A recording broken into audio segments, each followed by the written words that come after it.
Mr. President, Latvia is one of 34 countries that have issued a joint statement condemning the ongoing attacks against UN peacekeepers in Lebanon. Your country also contributes troops to the UN peacekeeping mission there. How angry are you about those attacks? Well, first of all, I think that we all understand that international law, the United Nations peacekeepers are deployed for certain specific mission, and that's normally to monitor and to ensure that there is peace. And while we are not denying the self-defense rights of Israel within the international law, specifically international humanitarian law, Latvia strongly believes that Israel should refrain from attacking the United Nations forces, the United Nations peacekeepers or observers. And that's why Latvia joined other countries condemning those attacks. We are also calling on Israel to stop it and to observe all the international law and obligations. And let's not forget that Israel is also part of the United Nations, and the United Nations Charter is mandatory also for this country. Are you calling specifically for an end to the attacks affecting the UN peacekeepers in Lebanon? Absolutely. As I said, we do understand why Israel is conducting operations against terrorist organizations. But we do not understand and we do not agree with the attacks against UN peacekeepers. Indeed, we have always said that Israel has self-defense rights within international law, international humanitarian law. Indeed, the situation in the Middle East is very tense and I would say explosive, and we do hope that the political process will prevail. But at this point, my country has had very strong views when it comes to attacking UN forces, when it comes to not observing international law. Okay, and just more widely, as the conflict continues in the Middle East, are you concerned that the eyes of the world are focused there and perhaps less so on the war in Ukraine? I think that we have a situation since October 7th last year when we have seen that actually you can't ignore one conflict and concentrate on another one. And I do believe that partly what we are seeing in the Middle East is that, yes, all eyes were turned to Ukraine. And we have seen the terrible Hamas terrorist attack against Israel. We have seen the response. We know about humanitarian catastrophe in Gaza. All those things matter. But we also know that Iran, for instance, and we see some legitimacy in those steps that Israel is taking against a country that actually provides support to terrorist organizations. That Iran has been also very much supportive of Russia in Ukraine. So to some extent those things are interlinked and we need to look at them in a complex way. Not only, there is a war in Ukraine and so that's a regional issue. No, that's a global issue.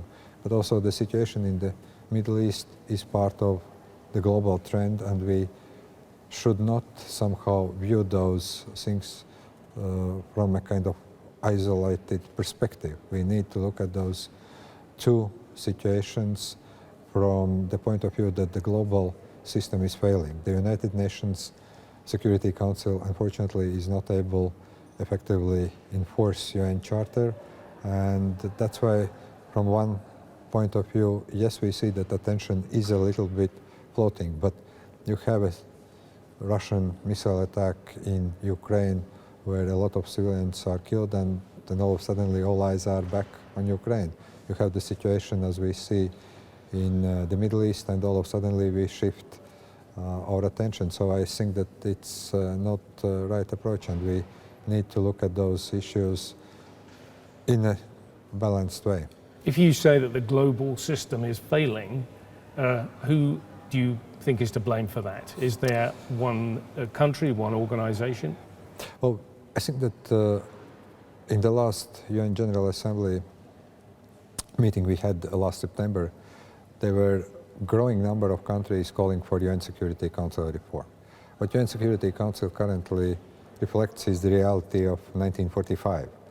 And my country has been always calling for the reform of UN Security Council. We need to broaden the number of permanent members, including those of Africa, those of Asia, those of Latin America. And another thing is that, unfortunately, veto rights of permanent members are unrestricted.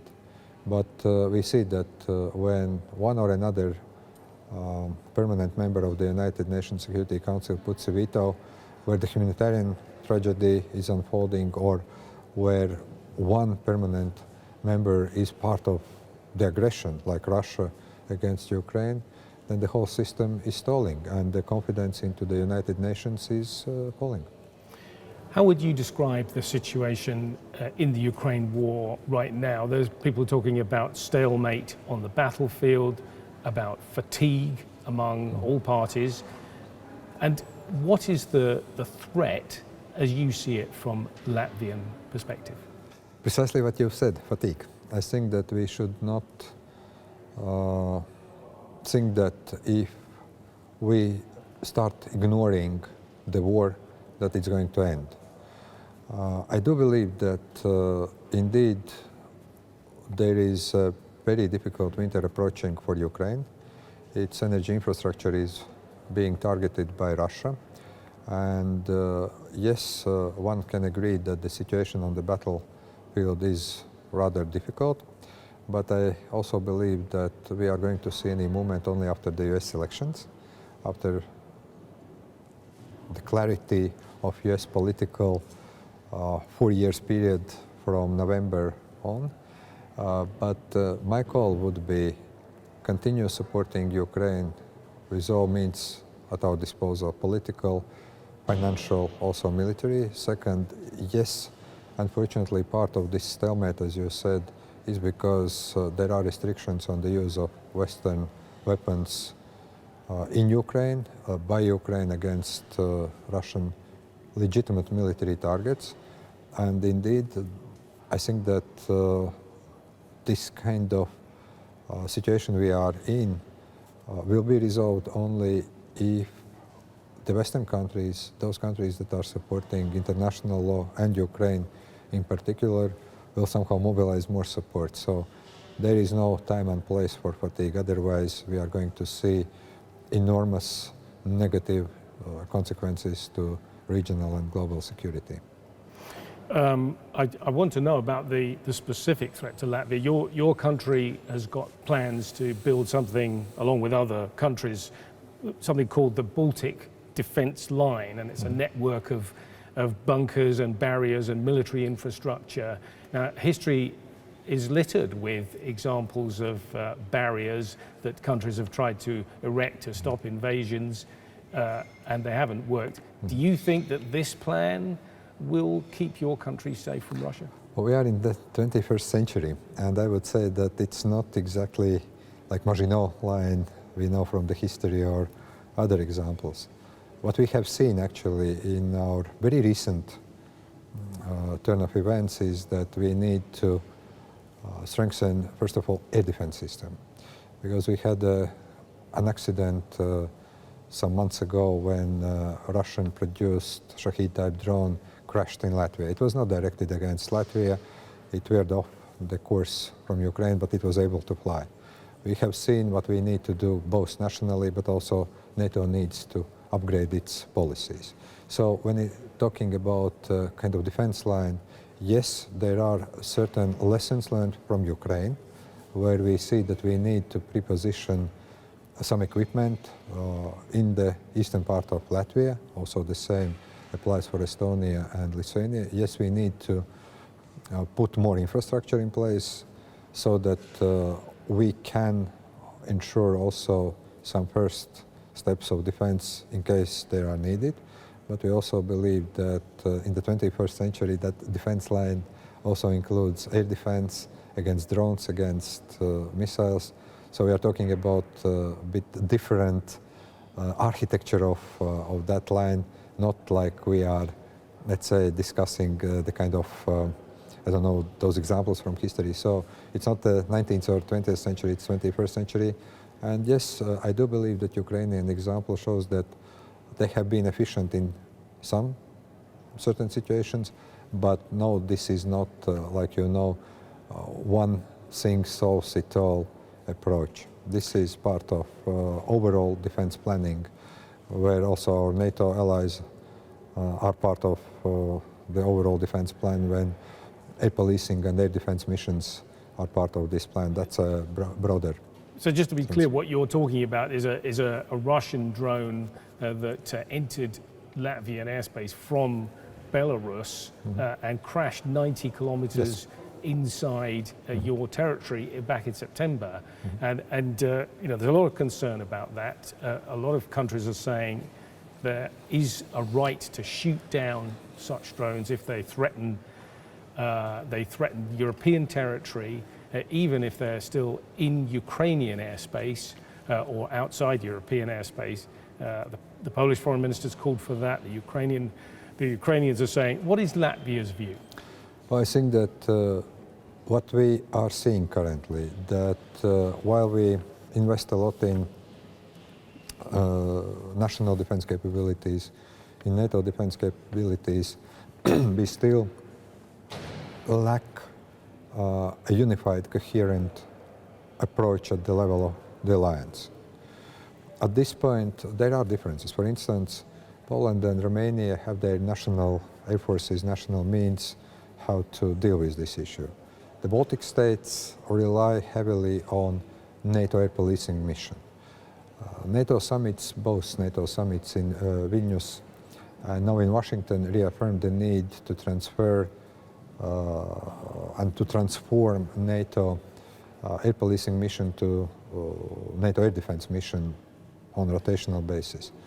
But you see that there is no clear policy at this point at NATO level, and that's why you get those calls by Polish representatives, by Romanian representatives, now by the Baltic representatives, first of all, to get a clear NATO stance. And I think that if we see that drone or missile actually endangers NATO member states, and you see that there is a way how to shoot down or to tackle this issue, then we must do that.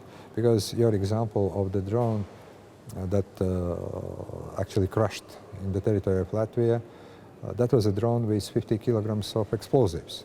So imagine the situation if it would crash on small village or town in the eastern part of Latvia, and there would be casualties. So to be clear, you want a clear policy. Do you Absolutely. actually want Patriots or some other air defense systems permanently stationed in your country? Well, I don't believe you can use Patriot systems against drones. That would be okay, but other systems like. But what we need, yes, we need more air defense, both national and also provided by NATO allies.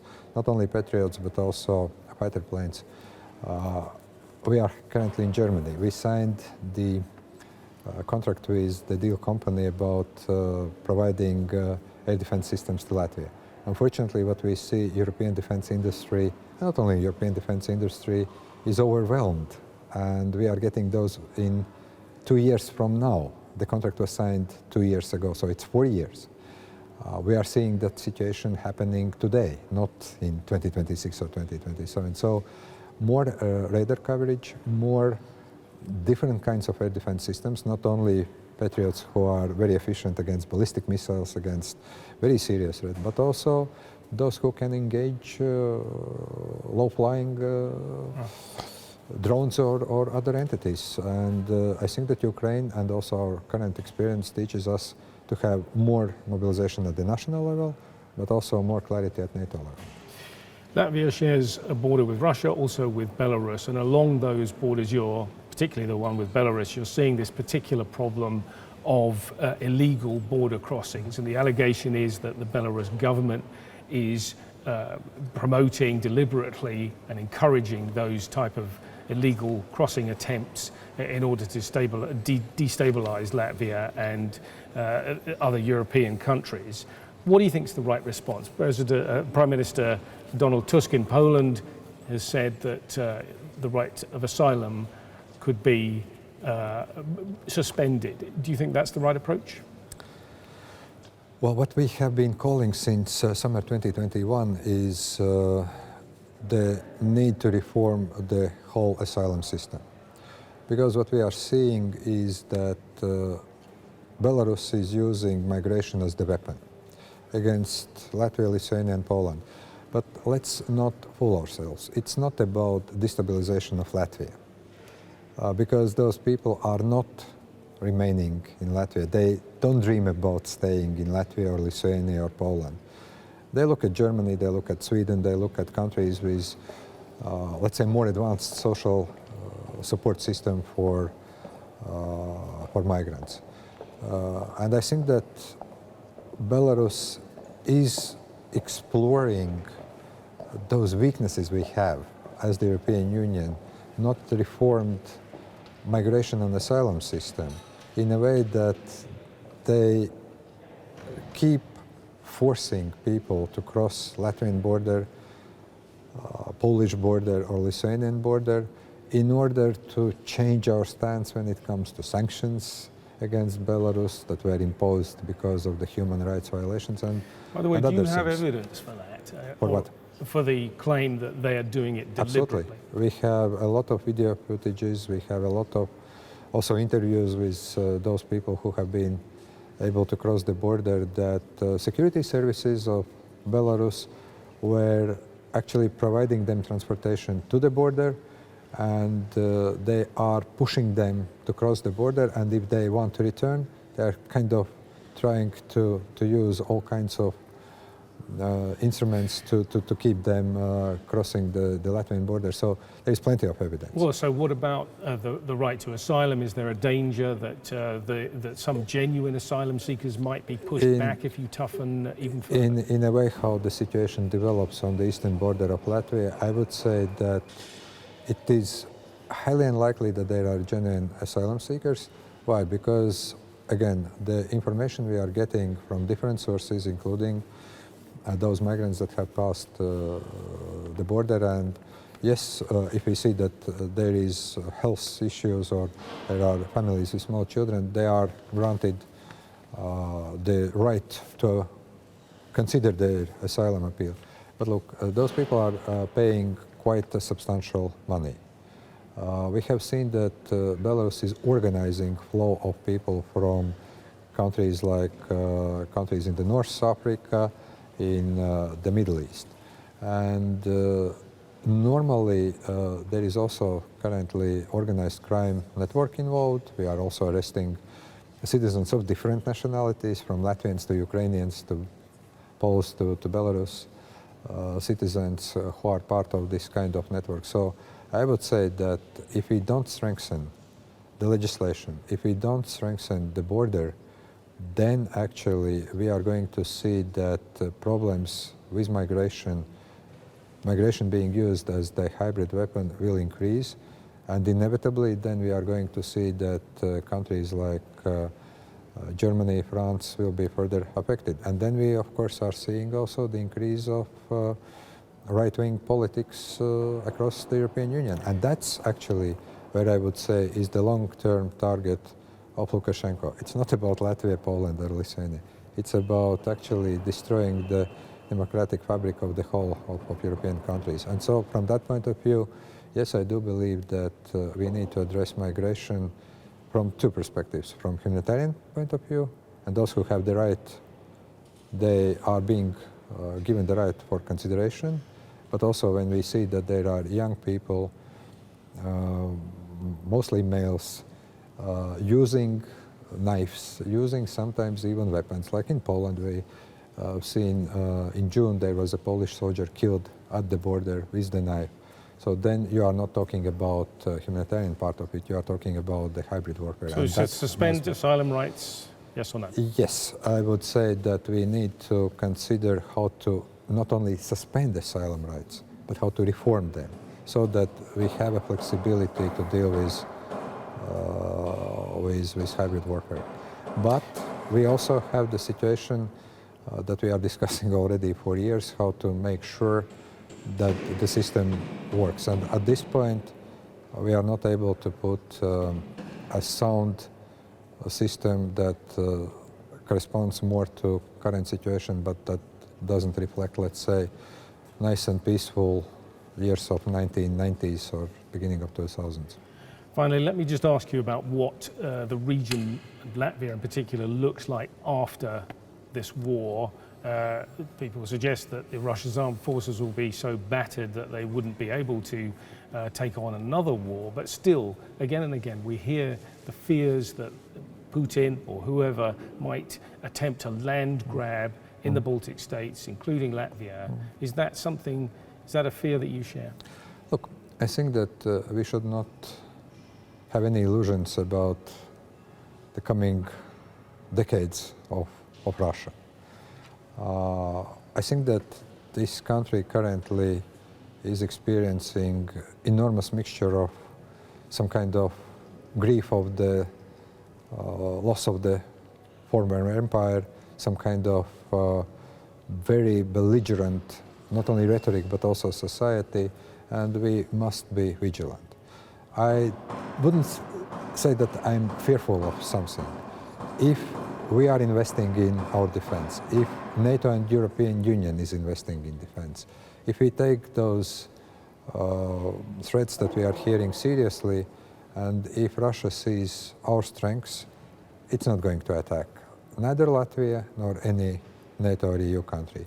But if we are going to be complacent, seeing that if there is a kind of political process that involves either the ceasefire or the peace deal with Ukraine, and we give Russia time and space to recover from the current military operation, to regroup, to mobilize its economy, to mobilize its army, to learn from mistakes, then it's going to be a danger not only for Latvia, it's going to be a danger for all of us.